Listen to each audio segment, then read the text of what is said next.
Do you ever feel stretched too thin, like you're constantly saying yes instead of saying no?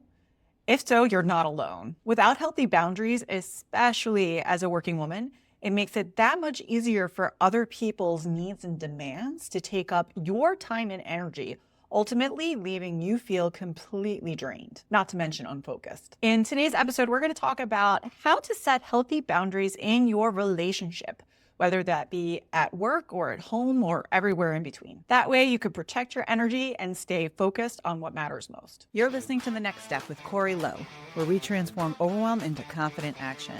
I'm Corrie Lo, keynote speaker, coach, and working mama of four, here to help ambitious women just like you take the next step, whether that be leadership at work, at home, or in your community. Let's get started. I used to think that saying yes to everything made me not just a better leader, but also a better mom.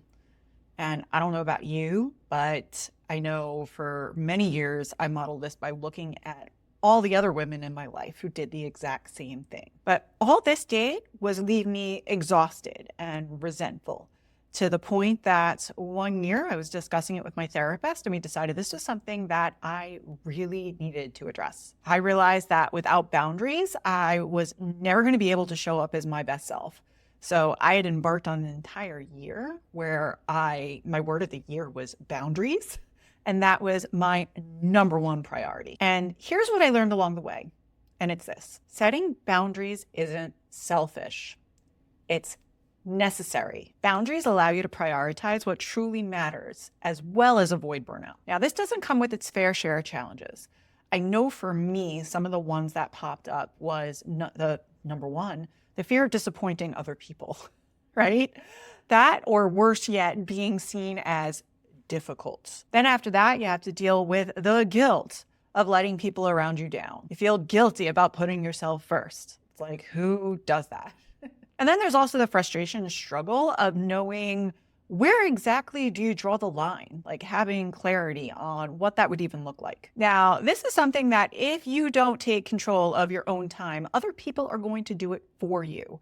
And truth is, majority of people lean towards the camp of allowing other people to choose it for them. Let me explain. According to a survey conducted by the Thriving Center of Psychology, over 58% of Americans admitted to having difficulty saying no to others. Of that group, 68% of them were women. And from there, over 68% of them admitted to being self-professed people pleasers.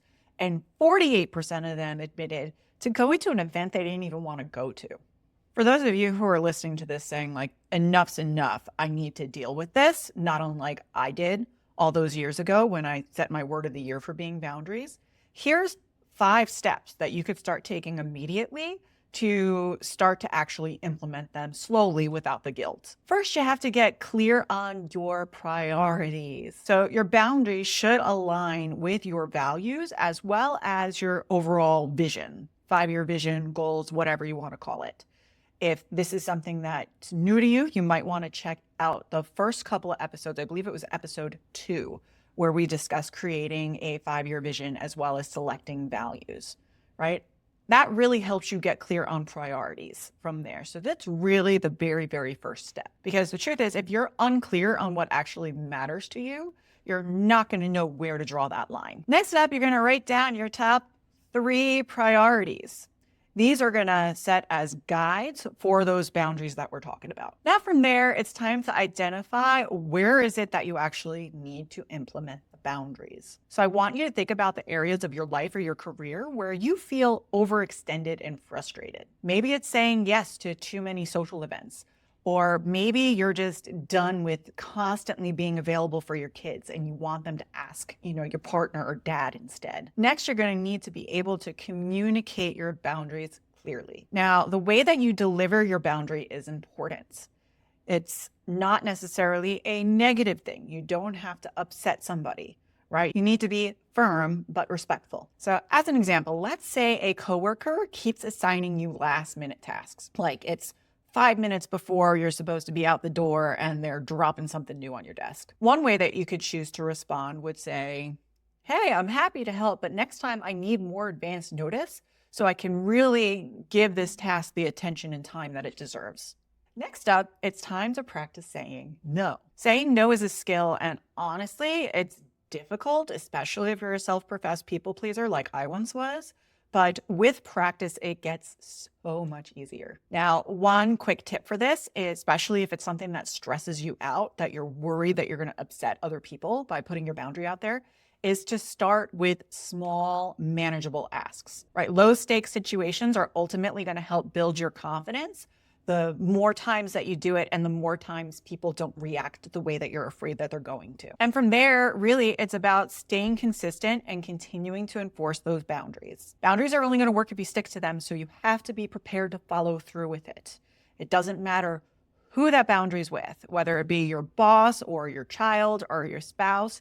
You've got to stick with it if you want to see a change. Remember, the change starts with you. So as an example, if somebody ignores your boundary, a response can simply be something like, as I mentioned, I'm no longer available on weekends, right? Quick, to the point, no emotion. So there you have it. Today, we talked about the importance of boundaries when it comes to relationships, as well as why they're so difficult to implement to begin with. We also talked about 5 simple steps that you could take to implement ones to protect your energy and focus, and do so in a guilt-free, stress-free manner.